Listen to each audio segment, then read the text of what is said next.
Hello everyone, welcome to my kitchen. My name is Michael and today I'm going to share with you my recipe for a no-knead artisan bread, and we're going to be making some cranberry and walnut bread. So we're going to start out with 1.5 cups of water, or that's 360 milliliters, and you want that to be between 100 and 110 degrees Fahrenheit. Anything above that could kill the yeast, and we definitely don't want that. Anything lower than that, it might take it a little bit longer for it to activate. All right, so now into our water, we're going to be putting in 1 tablespoon of that's 15 milliliters of honey. Now, if you don't have honey, you can use the same amount of sugar. And with that, we'll put that right into that water. Now with that water, I've already tested it to make sure that I was within range of my temperature that I've got here. So now I'm going to put in 1/2 teaspoon of my active dry yeast and put that in, or that's 2 grams. And I'm just going to give that a stir through so that we get that yeast in there with that sugar, because yeast loves sugar. And with that honey in there, it's really going to help activate this really quickly. And just give that a good stir around. Set this to the side, let it sit for about 5 minutes, and we'll come back. If it doesn't activate, then you know you've got bad yeast and you want to start over with that new process with the fresh batch. So I'm going to put this to the side and we'll come back and we'll move on with our other ingredients. All right, I'm looking at my yeast now. I've activated the yeast. If you don't have this foam on the top, you know that the yeast that you've got is not going to. If it's just flat like on the surface, then you need to throw that out and get you some fresh new yeast so that you can get this activation on it, or you'll go through the whole process and your bread won't rise. And definitely don't want to do that if we're going to let it sit and rise. So now I've got 3 cups of bread flour. You can also use all-purpose flour if you want to. It just won't have that chewy texture that you get in an artisan bread. So this is 3 cups or 360 grams of a nice bread flour. I've got 1.5 teaspoons or 9 grams of salt, and with their salt you want to put it in with your flour. You don't want to put it in with your liquid because the yeast and the salt don't get along together. So if you put this in with your bread flour and just kind of give that a whisk through, once you bring in your water and your yeast and your honey, then it'll be fine. But you definitely don't want to put the salt in with the water while you're trying to activate the yeast. It just won't happen. All right, now that I've got that salt incorporated into that bread flour, let's bring in our water, our honey, and our yeast. Now this is going to be a wet and kind of a shaggy dough, so it's not going to be dry like what we're going to be doing, because we're going to be letting this sit for a longer time so it can develop a nice flavor for our bread. All right, that looks good. We just brought that together so that that flour is combined up in there, and you can see here it is going to be a little bit on the sticky side, and that's what that's supposed to look like. And now I've got 1/2 cup or 60 grams of dried cranberries. So we're just going to put those in just like that. And with our walnuts, I've got 60 grams of walnuts, so that's 1/2 cup of my walnuts, and I've got those just roughly chopped. You don't want really big pieces, because when you cut into your bread, you want it to be nicely, evenly distributed throughout. You don't want to see big chunks in it, but you can definitely put it that way if you want to. I just like it where it's chopped up roughly like that so that you get more bites in your bread. And we'll just put that in just like that. And we're just going to kind of gently fold this in together. I've got my cranberries and I've got my walnuts combined in there together now, and you can see we've still got just a rough, shaggy dough on that. So that's what we're looking for. Now we're going to put a piece of saran wrap across the top of it. I've got these little bonnets that I've got here, and I'm just going to put that over the top. And we're going to set this someplace out. If you want to leave it on the counter, if you've got a warmer room, you can do that. You can also put this in your oven, and that way it'll be in there away out of the drafty room, and it might be a little bit warmer in there than it would be if it was just sitting out. Or you can stick it in your microwave. If you use the microwave or the oven, just make sure those are not on or never come on. You definitely don't want to put your bread in the oven and then somebody come in and accidentally turn the oven on. So now we're just going to let this sit somewhere for about 12 to 18 hours. And what that's going to do is that's going to develop those nice flavors in there, and that's just going to all meld together. And we want this to double in size. And I'll come back and I'll show you what we're going to do next. It's been about 14 hours now since I started the bread rise, and I'm back now, and I've got my bread oven here. I'm going to place that in the oven. I'm going to preheat that oven to 450 degrees Fahrenheit.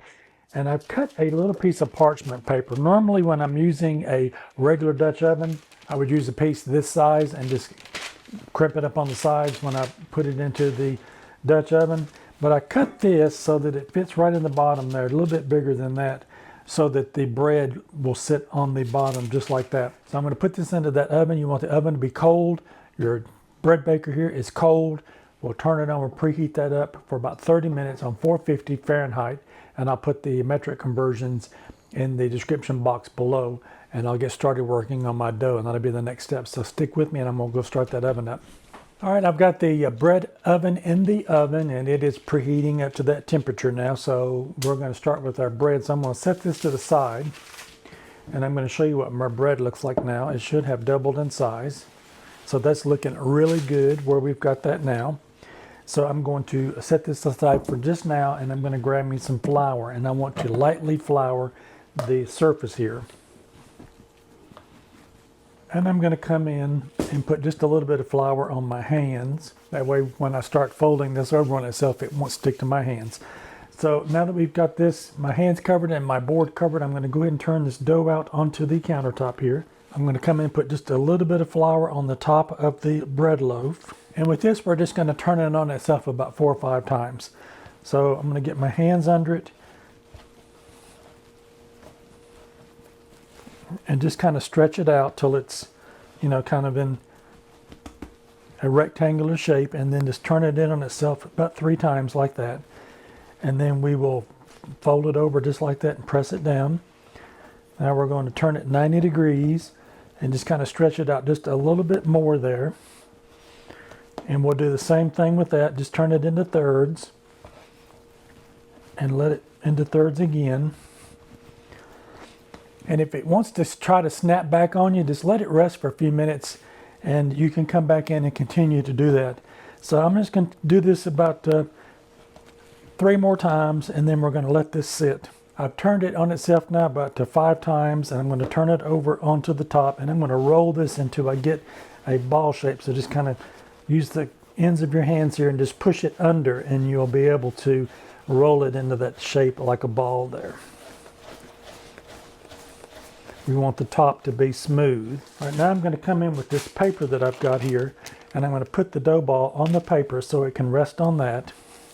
Now I've got a bench scraper that I'm going to kind of clean up the bench just a little bit here so I can rest this paper on it here with the dough ball on it. We'll get all of this excess flour up.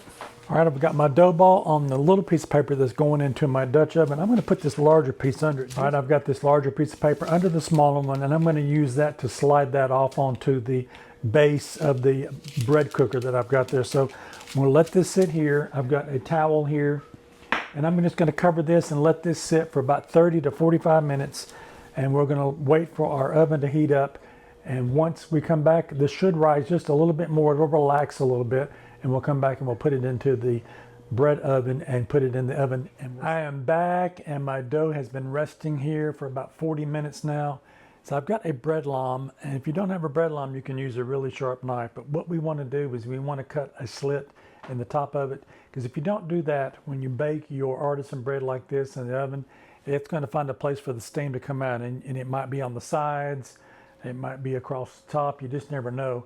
So if you create the slit, you can put it and tell it where you want it to burst open the bread dough. Now you can get really creative with this. I'm just going to put a single slice across the top, and then I'm going to put maybe just a little bit here on the side, and just kind of hit some little cross marks here on the side here. You can get just as creative as you want with this.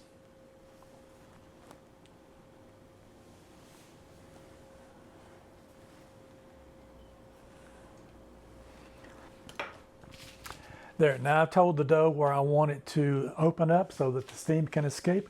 I'm going to go get the bread oven out of the oven, and we'll come back, and I'm going to put something here so I don't burn my countertop, because that thing is going to be scorching hot. So when you pull yours out of the oven, be really careful, because you know you've had it in there at 450 degrees. I'll be right back.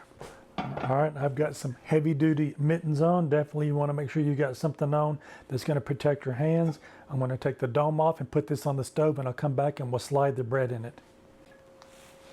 All right, be really careful with this. Don't touch the sides. I'm going to put the dough in it just like that. And I might have, I'm going to cut this just a little bit deeper there, because it kind of touched it when I put it back in there. I definitely don't want that to close up on me. I'm going to put my gloves back on again. I'm going to go grab the dome. I'm going to put the dome on it just like this. I'm going to put it back in that oven, and we're going to cook this now for 30 minutes with the dome on. At 30 minutes, you'll take the dome off, and at that point, you're going to cook it for another 10 to 15 minutes, and you're browning the top of your bread. So if you like it really dark, leave it in there a little bit longer. If you don't want it in there as long, keep a watch on it. I'll see you back when mine is done. I am back, and I got my bread out of the oven. I took the dome off of it. This one cooked for 30 minutes. So keep a watch on it. Everybody's oven's going to cook a little bit differently. I didn't even take the dome off of this one. So normally, if you're cooking them in a regular Dutch oven, you would take the dome off and put it back in there again. But my oven cooked this through to the doneness that I like on the top here. So check your oven at 30 minutes. Everybody's is going to cook just a little bit differently, and you definitely, if it's not dark enough for you, then take the dome off of it, put it back in there, and keep a watch on it. So now we're going to put this on this rack here and let this rest on the rack for about an hour. You do not want to cut into it now while it's really hot, unless you plan on eating the whole thing at one sitting. So if you cut into it now, you'll let all of that steam escape out of it, and it'll dry the bread out if you just cut off a slice or two on it, and you definitely don't want that. So let the bread rest on its own for about an hour. We'll come back, we'll cut into it, I'll give it a taste test. I'll see you then. I am back, and my bread has cooled down now. I wanted to show you what that looked like. We've got a nice color on that, and we've got an even browning across the loaf. That sounds really nice, and those dried cranberries on there are looking really good. And I see just a few pieces of the walnut in there. Here's a couple pieces up here. This looks really good. So let's give this bread a try. I've got a bread knife here, and I'm just going to cut the edge off of it here. Like I said earlier, you want to wait for it to cool down, and if you need to heat it back up again, so if you want to put any kind of butter or anything on it, definitely heat it up if you want to. But if you cut it too soon, the steam will come out of it, and unless you're going to eat it right then, it'll get really dry, and you definitely don't want that. So I wanted to show you what the inside of that looked like. We've got a nice even crumb throughout. Those dried cranberries are really nice in there, and we've got an even distribution of our walnuts. You can see by pushing on that, we've got a nice texture for that bread. So I'm going to get some of this butter put on it, and we're going to give it a taste.